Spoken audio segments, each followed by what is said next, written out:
Hi everyone, and welcome to Module 7. In Module 7, we're getting up to 1914 through 1945.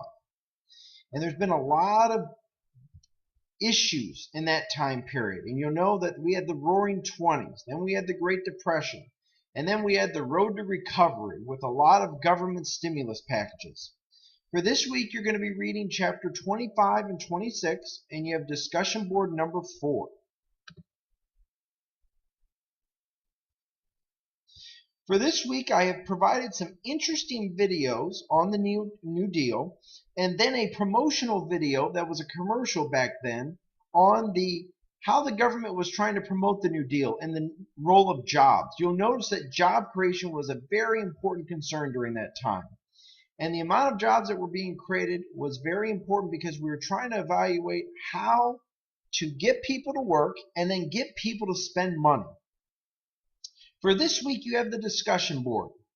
And then the discussion board is going to be, you're going to make sure to focus on having initial post by Thursday, which will include a APA formatted in-text citation and reference, and 2 peer responses by Saturday night. Really focus on each component of the discussion board question that I'm asking. That's the most important part that I think people struggle at this point. Now, for this week, we're going to be looking at a couple different areas. And we're going to be looking at the transition of this area in terms of how our resource allocation has changed and how the role of the government has changed. When we looked at the New Deal, you were looking at how the role of the government was trying to create more stimulus in the economy. And they were doing this through many different components.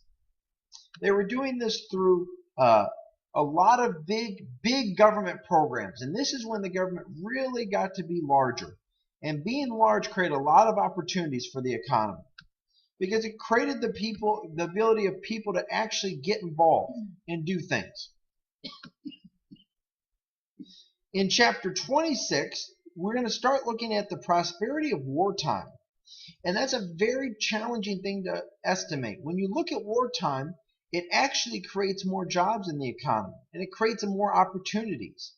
And that's a very interesting thing to evaluate because a lot of people don't realize that because people have to go to work to supply the resources that are necessary during wartime. So those are some of the things that we're going to be focused on this week. Make sure to participate in the discussion board early and often because I look forward to your effort.